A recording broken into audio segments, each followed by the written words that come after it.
इस महामारी का जो बेस है वो है भय, डर।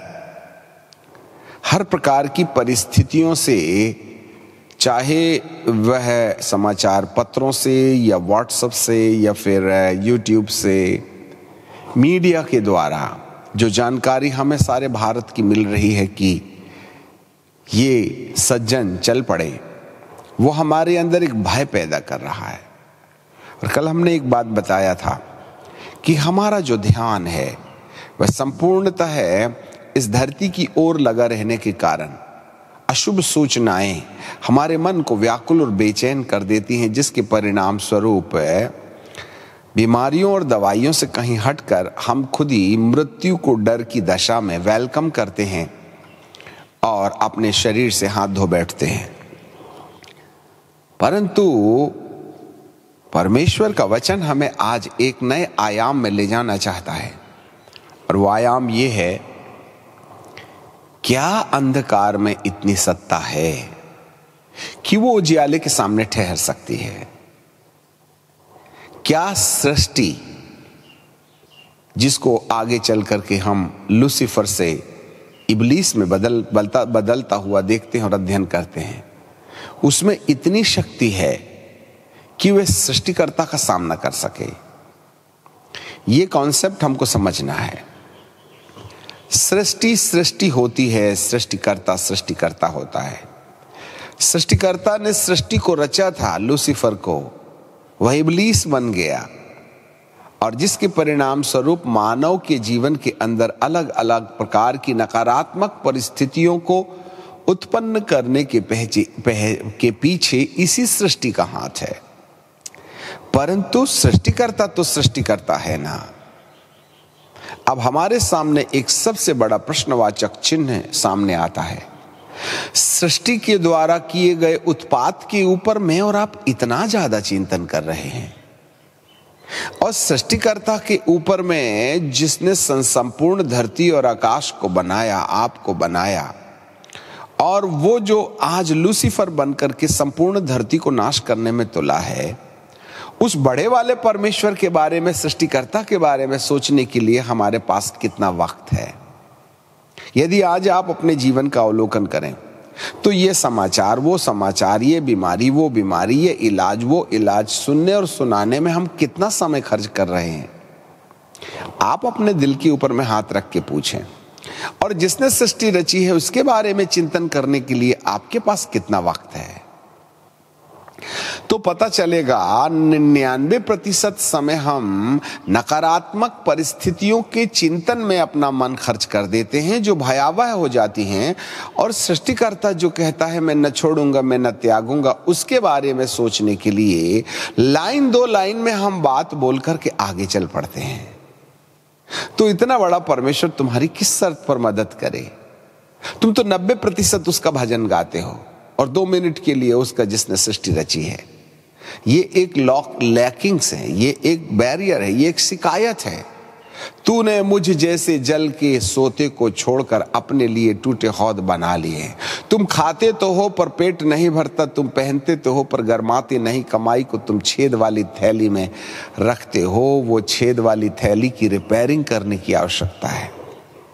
तो आज आपके सामने एक कॉन्सेप्ट है कि किस शर्त पर और कैसे हम अपने आप को परमेश्वर से जोड़ें, उसके रास्ता क्या है, हम कैसे परमेश्वर की बड़ाई में लग जाएं। हमारा मन इस संसार की नकारात्मक परिस्थितियों से जो भयभीत हुआ जा रहा है, उससे हम टर्न अप हो जाएं और परमेश्वर की महिमा की खोज में चल पड़ें।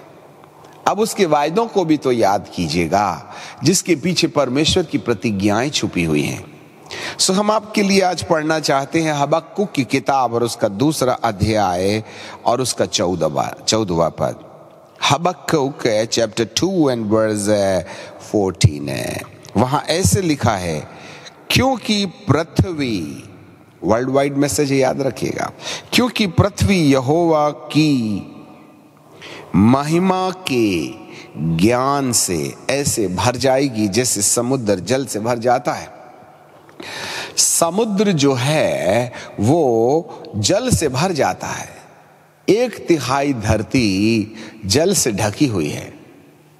कुछ इसी तरीके से परमेश्वर की जो महिमा है वो भी ऐसे ही संपूर्ण पृथ्वी को ढांक लेगी, जैसे समुद्र जल से, समुद्र का पानी पृथ्वी को ढांक लेता है या समुद्र जल से भर जाता है, इसी तरीके से परमेश्वर की महिमा का ज्ञान। आप शब्द को थोड़ा सा ध्यान दीजिएगा, पृथ्वी परमेश्वर की महिमा का ज्ञान। ऐसे नहीं लिखा है कि परमेश्वर का ज्ञान, परमेश्वर का ज्ञान किताबों से मिल जाता है, वहां ऐसे लिखा है, वहां ऐसे लिखा है। ये प्रतिज्ञाएं हैं, वो प्रतिज्ञाएं हैं। और आज 90% लोग ये लिखा वो लिखा पर अपने मन में चिंतन करते हैं, विचार करते हैं, उसी को याद करते हैं और उसी को सुनते हैं और सुनाते हैं और ये समझ बैठते हैं कि हम तो आत्मिक हैं। बाइबल की बातों को सुनना और सुनाना आत्मिकता नहीं है, परंतु जो बाइबल वचन लिखा गया है वह इसलिए नहीं लिखा गया है कि तुम इसको प्रचार करने का माध्यम बना लो और तुम्हारी जो बाकी शेष लोगों की ड्यूटी है उनकी ड्यूटी सुनने का काम होगा। सुनने वाला सुनाने की ड्यूटी करे और सुनाने वाला सुनाने की ड्यूटी करता रहे और सुनने वाला सुनाने की ड्यूटी करता रहे और हम दोनों खुश रहें तो महामारी का प्रकोप तो होगा ही होगा। बाइबल के परमेश्वर कहते हैं मेरे वचन के ज्ञान से नहीं वरन मेरी महिमा के ज्ञान से। The knowledge of His glory, not the knowledge of the Word of God. The people are rushing behind the knowledge of the Word of God. They are listening, they are speaking something about the knowledge of the Word of God. But what do you think about the glory which is behind the Word of God? वो महिमा, यहां पर Bible का ज्ञान रखना हमारी शुरुआत है, आत्मिकता की मंजिल नहीं है। ये जो वचन है ना उसके पीछे ईश्वरत्वता की हरकत छुपी हुई है। There is the divine action behind the word of God. यदि हम केवल वचन जान लें और वचन के एक्शन को या क्रिया को जो उसके पीछे खड़ी है उसका एहसास हमारी जिंदगी पर नहीं, तो ये ज्ञान हमारी जिंदगी के लिए खोखला हो जाएगा। इसलिए बाइबल बहुत स्पष्टता से कहती है परमेश्वर की महिमा, the glory of God, the knowledge of the glory of God है। सो महिमा की खोज करना है। कल सुबह हम तड़के उठ करके 5 बजे जब प्रार्थना कर रहे थे तो गहरे अभिषेक में पवित्र आत्मा के द्वारा एक दबाव हमारे मन के अंदर आया, जिसे हम भविष्यवाणी कह सकते हैं या परमेश्वर की सलाह कह सकते हैं या परमेश्वर की इच्छा कह सकते हैं। और उस समय प्रार्थना के दौरान एक बड़े सामर्थ के साथ अभिषेक से वो प्रार्थना का उच्चारण शुरू हो गया जो हमारी सूझबूझ में नहीं आ रहा था। हम हर वक्त कोरोना की बीमारी को भाग जाने का आदेश दे रहे हैं, उसके परिवार को शांति देने की बात कर रहे हैं, हम हाथ पैर मुंह हाथ धो रहे हैं, हम ये खाओ वो खाओ, भाप लो, अदरक खाओ, लहसुन खाओ, मिर्ची खाओ, काली मिर्ची खाओ, इन सब बातों के ऊपर में कितना समय खर्च कर रहे हैं। इसको करना है, परंतु जो करना चाहिए उसको छोड़ करके जो नहीं करना चाहिए उसके पीछे हम अपना बहुमूल्य समय गुजार रहे हैं।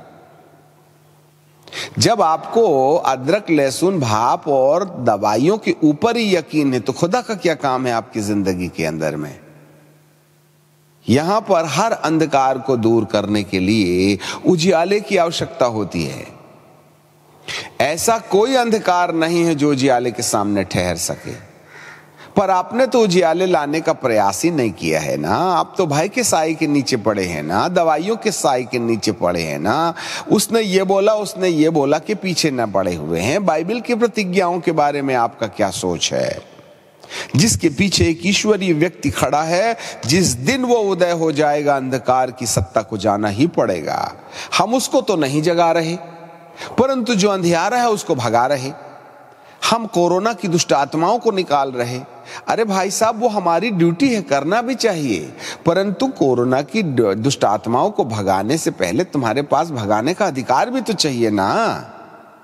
हमारी दुआओं में अधिकार भी तो हो, बल भी तो हो, सामर्थ्य भी तो हो। सिंपल प्रार्थना करने से ये महामारी का दानवीय तांडव नहीं जाएगा। उसके लिए तुम्हारे पास अथॉरिटी चाहिए, और अथॉरिटी मिलती है जब परमेश्वर अपनी महिमा उसके अपने लोगों के ऊपर उंडेलना शुरू कर देता है। तो परमेश्वर का जो डिवाइन प्लान है वो ये है कि ये पृथ्वी जो है ना परमेश्वर की महिमा के ज्ञान से भर जाएगी, बाइबिल के ज्ञान से नहीं। बाइबिल के जानकार तो धरती से हाथ धो बैठे हैं, बड़े बड़े लोग धरती से हाथ धो बैठे हैं, अधिकारी लोग धरती से हाथ धो बैठे हैं। तो क्या उनका परमेश्वर आपकी मदद नहीं कर सकता? कर जरूर सकता है, परंतु मेरे बिना मैं तुम्हारी मदद कैसे करूं? तुमने मुझे कभी चाहा ही नहीं कि मैं तुम्हारी मदद करता। तो मेरी मदद आती है महिमा के द्वारा। The glory of God is the answer of every question which is hovering over this nation and all over the world।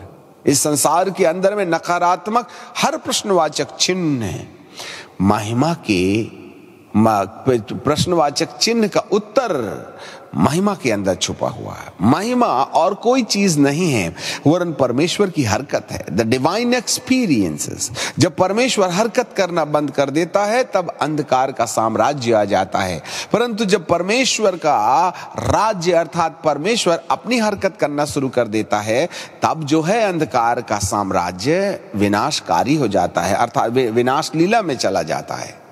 जी हां, अर्थात परमेश्वर हर प्रभु के अनुयायियों को एक बात कहता है, इन तमाम नकारात्मक परिस्थितियों के सुनने और सुनाने में अपना वक्त खर्च ना करें, वरन एक महत्वपूर्ण बात इन दिनों में परमेश्वर अनाउंसमेंट के रूप में दिया चाहता है, मेरी महिमा की खोज करो।